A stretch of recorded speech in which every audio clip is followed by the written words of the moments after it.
Welcome to The Intuitive Therapist with Janis R. Cohen, therapist, clairvoyant, empath, and medium. Listen in as she takes a no-nonsense deep dive into real human struggles and how to resolve them. Janis will share channeled information from her spirit guide team, as well as angels and archangels, to help you master your emotional, physical, financial, and spiritual destiny. And now, Janis R. Cohen. Hey y'all, this is Janis Cohen, the Intuitive Therapist, here on the Intuitive Therapist podcast. Hope y'all are doing well. It is sunny here in Atlanta, gorgeous day, really hot, about the 90s here, so that's my favorite time, the summertime. And I have to tell you, today is one of my most favorite podcasts I've ever done. This is real stuff I'm going to talk to you about. Not that I don't talk to you about real stuff, but this perhaps for me is one of the most straight up episodes that I've ever talked about. And it's called Why You Need to Stop Giving a Fuck, How Every Pleaser in the World Needs to Hear This. Look, now, y'all know I love a good curse word when I talk to y'all, and today is no different. So if you have sensitive ears and don't like the F word, you might want to listen to another episode of my podcast.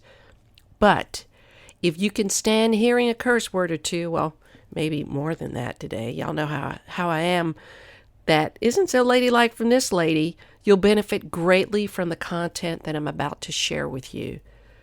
When I was little, the word fuck seemed like such a horrible word. I just couldn't bring myself to say it. In my mind back then, I thought that was the worst possible word a person could say. Now, well, I'm sure that both you and I could think of other words that are far more offensive than the F word. And of course, I wasn't raised to curse. That was a big no-no in my house. It wasn't until I reached probably late high school and early college that the word fuck came in so damn handy. Y'all know what I mean, right? There have been so many things written about the F word, and I've even seen reports that say cursing makes you even a healthier and happier person. Look, I'm no field researcher on the subject of cursing, but I will say the word fuck has become one of my go-to exclamations when I'm feeling feelings that aren't so happy, like when I stub my toe or accidentally respond to a text that was meant for someone else. Y'all have done that, right? But I'm not going to go into the exploration of the history of cursing or the F-bomb. That's not what today's about. I'm here to talk about how you can start giving less of a fuck about the things that you don't need to and more of a fuck about the things that serve you.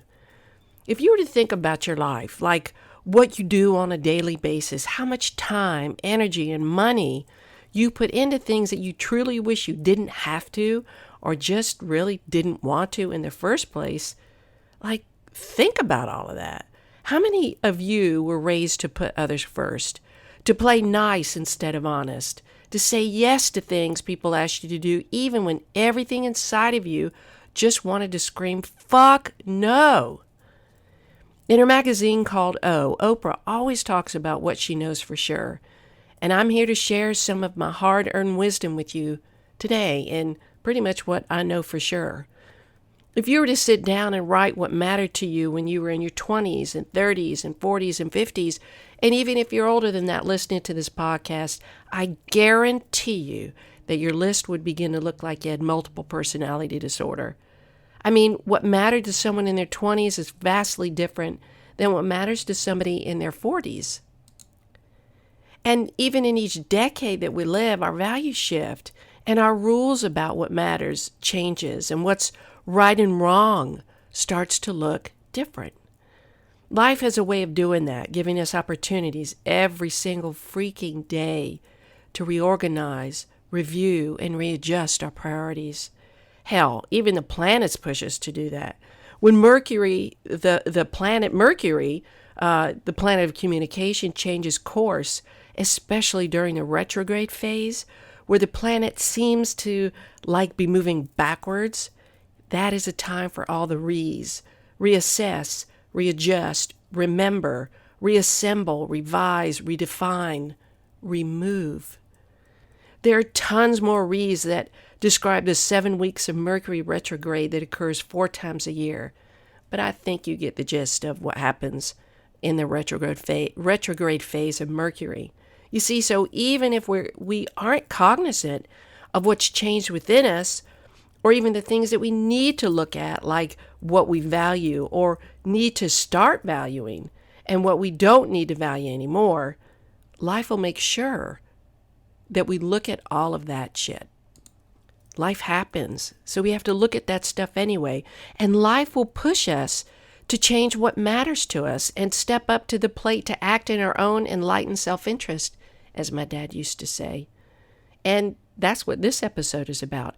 It's time to look at what is a waste of your freaking time and how your efforts can be more fruitfully spent with focused intention and deliberate decision-making and action about what you keep doing and what you need to stop giving a fuck about doing. It's really easy math, y'all.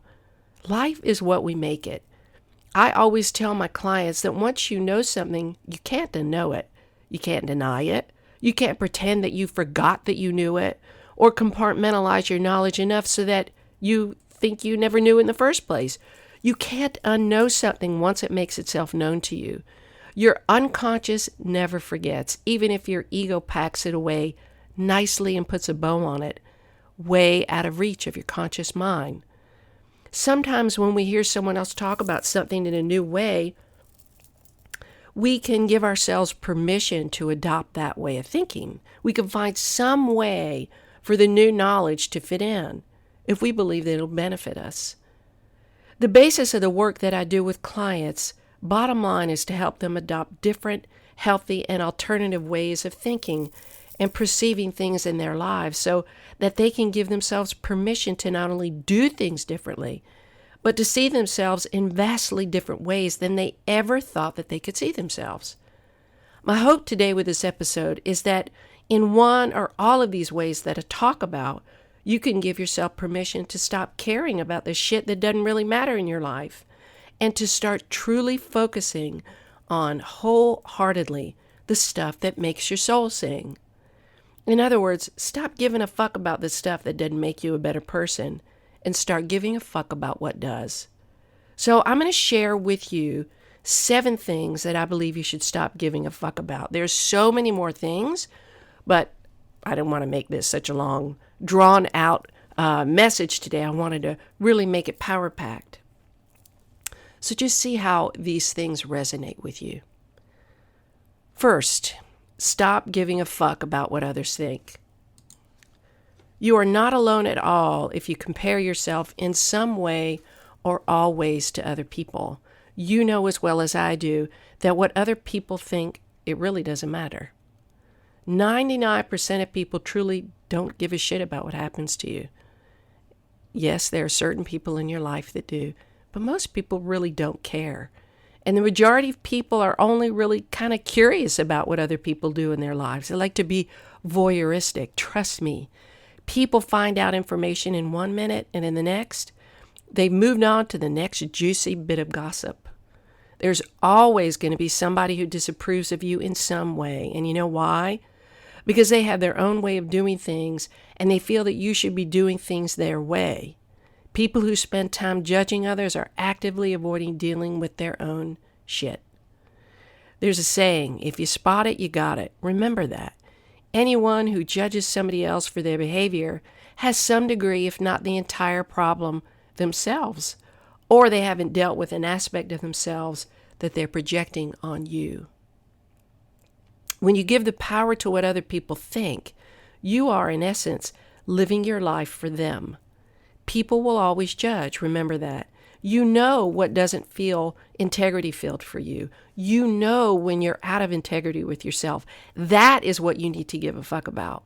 You can bank on the fact that someone will disapprove and disapprove more often than they will approve.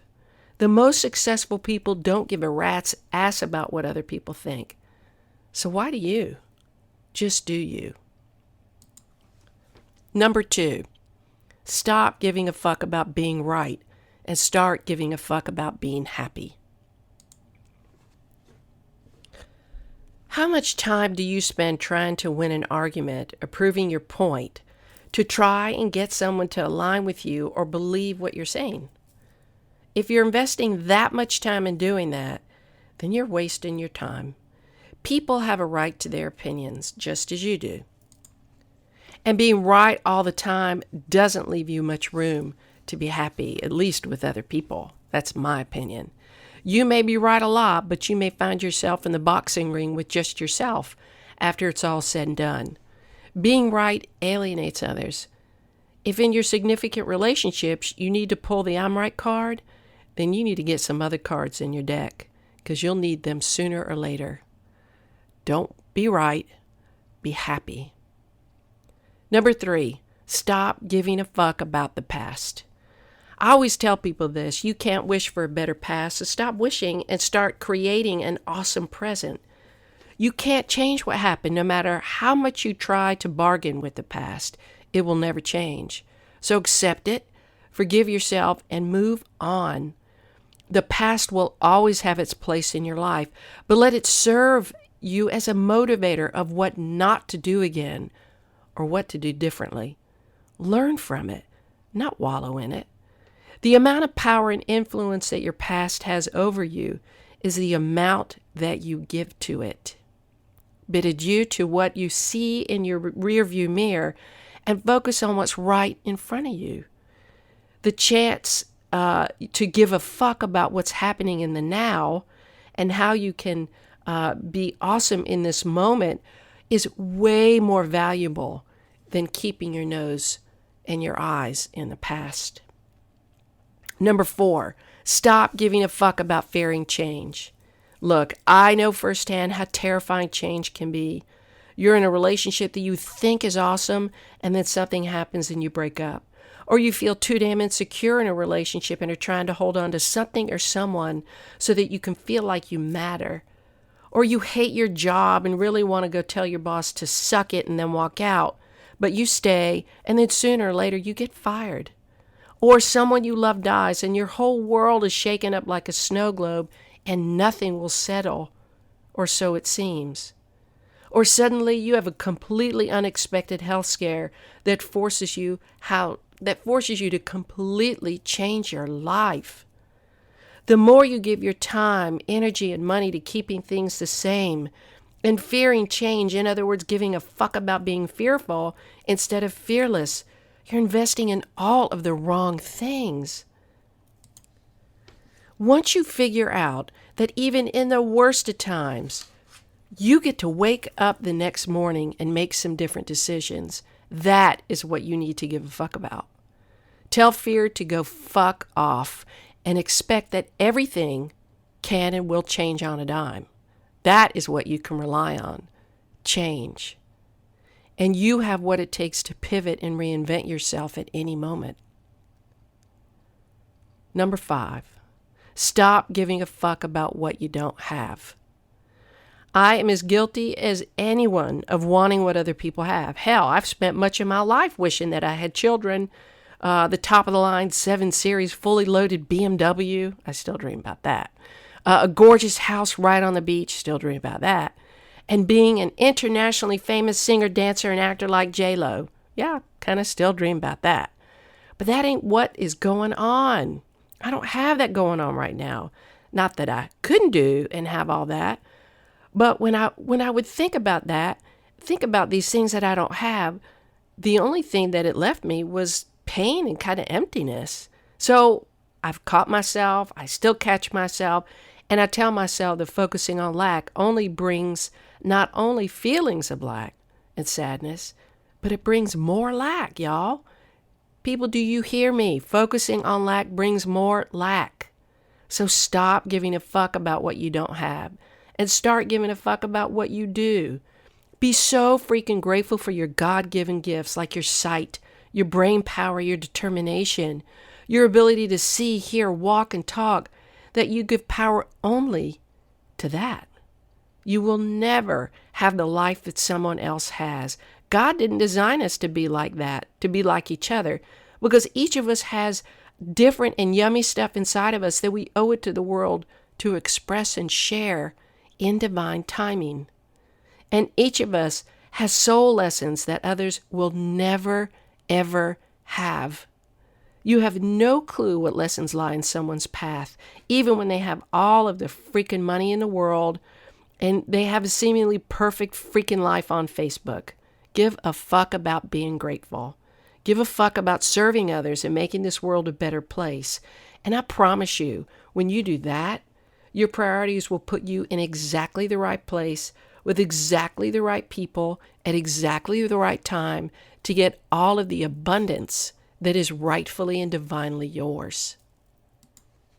6, stop giving a fuck about seeking revenge. When I was 12, and y'all have heard this story if you've either read my book or listened to a previous podcast, I was severely bullied when I was in 7th grade, humiliated, just terrible. It was torture every single day for 6 months. Didn't matter where I went. People laughed at me, taunted me, excluded me, humiliated me, ostracized me. There was one ringleader who made my life utter hell, and I used to dream of stringing her up by her limbs and torturing the shit out of her. Seriously. I'd spend hours when I was younger imagining how much I could physically hurt her, making her suffer so that she could feel just 1 ounce of the pain that she caused me over the 6-month period of time. But guess what? Not only did I never do that, but the more I thought about it, the only thing that happened was that I continued to suffer, not her. She had no fucking clue that I was obsessed about that.